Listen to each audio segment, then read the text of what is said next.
Hi, and welcome to the Modern Persian Food Podcast. We are food bloggers, Beata Arabian, and Bita Nazim Kelly, and we're here to share with you the rich flavors and fresh ingredients of Persian cooking and how to incorporate them into today's modern lifestyles. We're excited to introduce you to the flavors, tastes, and techniques we use, and also our own cultural stories and perspectives growing up in the U.S. in a Persian family. Thank you for joining us. Welcome to episode number 59, where I am here with the lovely Bita, and we're talking about Persian Thanksgiving. Super excited about this. We're hoping that you will get out of this episode as ideas and inspiration to bring Persian flavors to your Thanksgiving table. If you're celebrating with a small group or big group, we want to just give you the tools and resources so that you can do that. We're going to talk about different rice dishes we love to incorporate on our table, some fun sides, and some creative ways to have those Persian flavors in desserts. Bita is going to tell us a little bit about decorating festively for the holiday, for the Thanksgiving holiday. And we also have Asa Beats, as typical, at the end of the show. So let's get started. Hi, Bita June. How's it going? Hi. Great. Thank you. I'm really happy to be talking about Thanksgiving. It's one of our family's favorite holidays. We love the symbolism and meaning behind it. And we'll talk more about gratitude as part of the Asa Beats later. Yeah, so much to be thankful for. Definitely. So, when I think about Thanksgiving, growing up Persian American, growing up in a Persian family in San Francisco Bay Area, what I always love about a Thanksgiving table is the blending of the different cultures and that represent the family and represent like who we are. So like for me, a dish that really brings together the two different cultures is actually Lubia Polo. And we actually had last week's episode on this topic, but just to talk a little bit more about it here today is a layered rice dish made with green beans and cinnamon and turmeric and onions and kind of a tomato sauce that is served with rice. And you can use whatever meat you want to use. If you want to use that, you can actually even make it vegetarian if you'd like to. And what I love is that you're taking the traditional green beans that are on a typical Thanksgiving table, but then adding a Persian recipe to it or using a Persian recipe to incorporate that ingredient. So like off the bat, Lubia Polo is one of my all-time favorite dishes on the Thanksgiving table. I do have to say I'm a huge fan of turkey and gravy, so Thanksgiving would not be complete for me if those two things were not there. And frankly, I'm happy to just have turkey and gravy for the whole meal, but it's great to have kind of a variety of different flavors. And yeah, Lubia Polo is definitely one.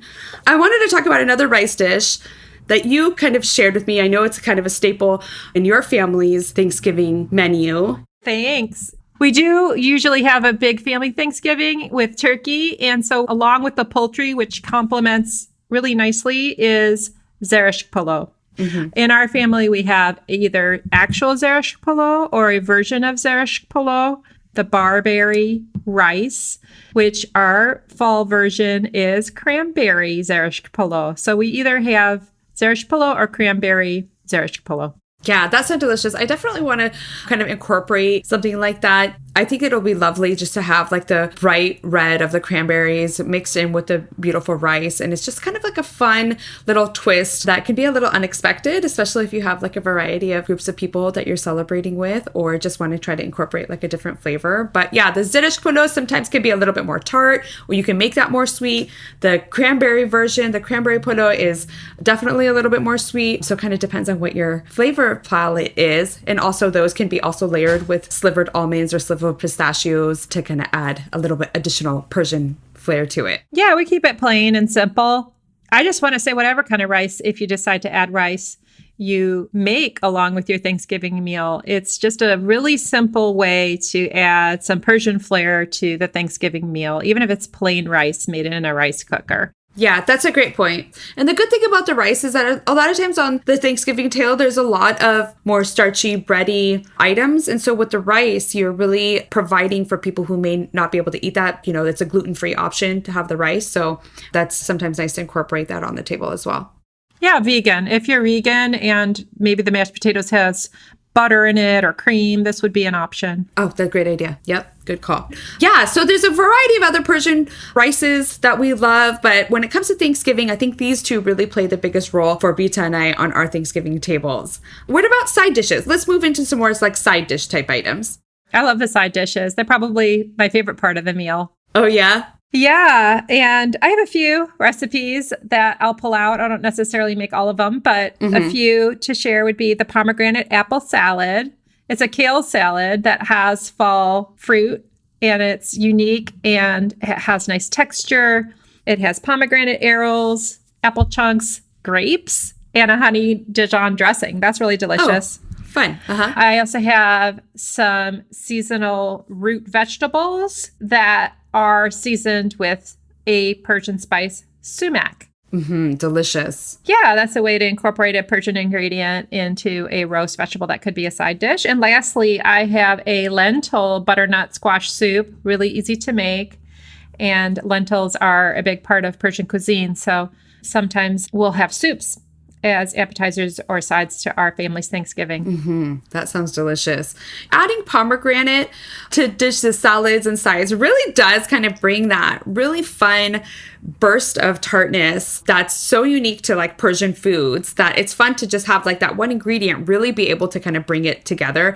I personally love adding the pomegranate arils to like roasted Brussels sprouts or roasted butternut squash. I'll do that sometimes and put it over a salad. And then with the pomegranate, it just really gives a big fun burst of Persian flavor.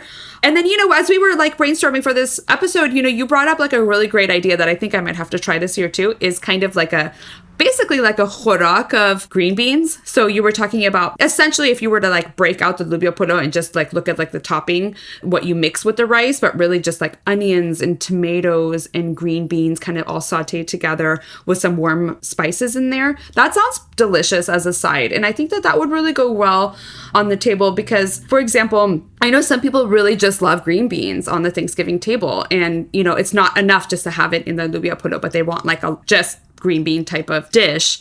And I think I'm going to do that this year because I know my husband would really like that. Oh, it's such a delicious way. Yeah. I have a review on my recipe from a good friend of mine who made it for her family, Lubia Polo, my simplified version. And she said they went crazy because of the cinnamon, like at the surprise of the cinnamon with the green beans, and they ate it all up. So how fun. That sounds great. We use pomegranates for many, many things. And I guess that kind of reminds me of what we do with table decor. We like to bring some of the beautiful fruits and items from nature onto the table. We've talked about Persian fruits and fall flavors, and pomegranates and persimmons look lovely on a table. You can put some real leaves or some artificial leaves on the table with those fall fruits. Pumpkins. I've been crocheting pumpkins this year, but also I have a little tutorial on how to make succulent pumpkins. And last year I made several as a sort of hobby and shared them with my neighbors and my family. And they look really pretty on a table if you're trying to make a pretty Thanksgiving table display.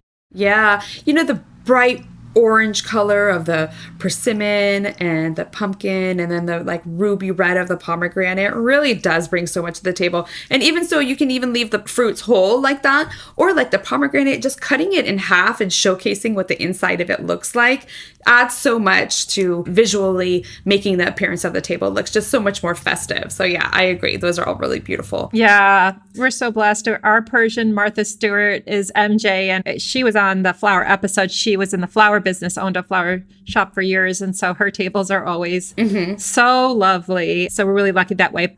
If you want to go back and listen to our fall flavors episode, it's episode number 7. It's really robust and we have a lot of great content there from last year as well. Yeah. Let's talk about desserts. Yeah. Yummy. Pies are very traditional for Thanksgiving. Tell us about the idea you had about what you want to do with a pie this year. Oh, yeah. This came from one of our episodes that we recently talked about, quince or beh in Farsi. I had the idea that wouldn't it be lovely and delicious to have quince inside of a pie? And so I'm also trying to think of how to make it easy. So I'm going to experiment with taking quince jam, morabaye beh, store-bought, and mixing it with chunks of apple. Apples, when they're baked up with just a little bit of cinnamon and nothing else, will get super sweet in apple pie. And so I was thinking of using the quince that already has cardamom in it in the jam and mixing it with some chunks of apple and making like a quince mince pie almost. Maybe putting some walnuts and raisins. And so I'll report back on how that turns out. That sounds delicious. And I love that because you're using some store-bought ingredients and you're doing some homemade stuff and really are able to kind of pull it together. I don't know if you make your own dough or not, but even if you were to use like a pre-made pie crust or pie dough, that would make it even simpler. I do both. I've become the pie girl, either the pie girl or the salad girl over the years. And so, yeah, I've done both. What do you guys like to have for dessert? You know, to be honest with you, I'm cool like just eating turkey and gravy and like getting full on that. But some fun things that I was thinking about that we could do, again, using kind of some store-bought ingredients and really kind of assembling a more Persian style dessert is I was thinking about, a Persian style jam, like, the quince jam would be like perfect on this, but actually getting like store-bought cheesecake and then getting the quince jam and pouring that on top of the cheesecake. So it has the Persian flavors. And you could do that kind of like with like any kind of jam, really, or marmalade. And then just having like the cheesecake with like the garnish of the different jam on it. I think that would be like a really easy and kind of fun and unique way to have Persian style dessert, that's not so far off, but still kind of is in theme, or like some sort of like cranberry relish with pomegranates mixed in there. I'm pretty easy. I like to like kind of mix some stuff around. So another thing that I wanted to play around with too is sholezard. Sholezard is a saffron rice pudding. And that would be kind of like a fun little thing to have for dessert too. And you would typically make those in like a bowl, like a shallow pan. A lot of times has garnish on it of some ground cinnamon, maybe some slivered almonds. So sholezard I think would be really fun to have as dessert on Thanksgiving too. Definitely with those Persian flavors, the saffron really going through. So definitely. Our family has an entire dessert table. Yeah, we have some very dessert-loving members and sweet tooths. So we have a whole little table that has a little tablecloth and it's just desserts. And typically we have a few different kinds of pie, always pumpkin pie. Have to have pumpkin pie. We usually have like an apple pie. This year might be the apple quince. That cheesecake idea is interesting. I just am always so full. Yeah. I like having like a little taste of each thing, but wow, cheesecake is filling. That sounds delicious though. Yeah, cool. So we're hoping that what we shared with you today will inspire you to bring some of these Persian flavors to your Thanksgiving table and blend your cultures and represent who you are and really be thankful for the abundance that we are lucky enough to have, and giving good thoughts and sending best wishes to everyone around the world for good health and safety. And on that note, a member of you listeners has sent in a question. Do we have an Ask the Beats this week, Bita Jin? Yes, we sure do. This one comes from Reza from Tehran, and he asks, how do you keep happy? I love that question. Hi, Reza June. I keep 2 different journals. This is what helps me a lot. And it's on the subject of gratitude. In the morning, I list everything that I'm grateful for in a journal first thing before I do anything. And that has been a way to set the tone for the day for me. And it's helped me tremendously. And then another thing I do before I go to sleep at night is another journal next to the bed that I call my 3 good things. And in 3 good things, I think of 3 good things that happened in that day. And it's a wonderful way, even if you've had a rough day, to just really think back and put a positive spin on it. And it also makes you think the next day ahead of like, okay, what am I going to put in my 3 good things journal? And it just kind of makes you feel grateful and happy throughout the day. The other thing I'd say is just to try to have balance. Sometimes people ask me, well, oh my gosh, how do you do so many things? And the thing is to plan, compartmentalize, and try to have balance to take care of yourself as well as others. And that kind of leads into happiness. Yeah, I think you have some really great techniques there. The gratitude journal, that sounds really helpful and help shape and kind of end your day. So I think that's awesome.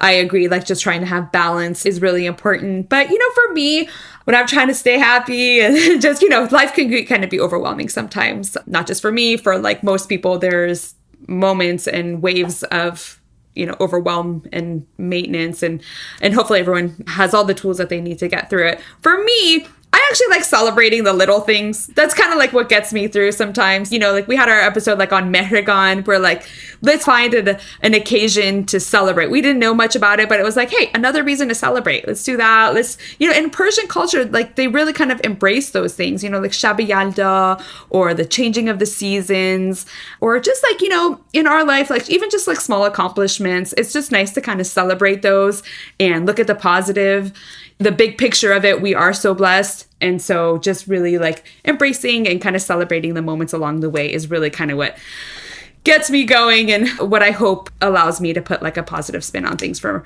my family, especially with younger kids and things like that, to kind of be a positive light for them, even though life sometimes isn't exactly that way. Absolutely. Thank you so much, Pizza June. Sending you gratitude and love. Happy Thanksgiving. Thank you. Happy Thanksgiving to you too. And have a great celebration and great time with family and friends. And I will talk to you next week. Talk to you next time. Bye. Bye.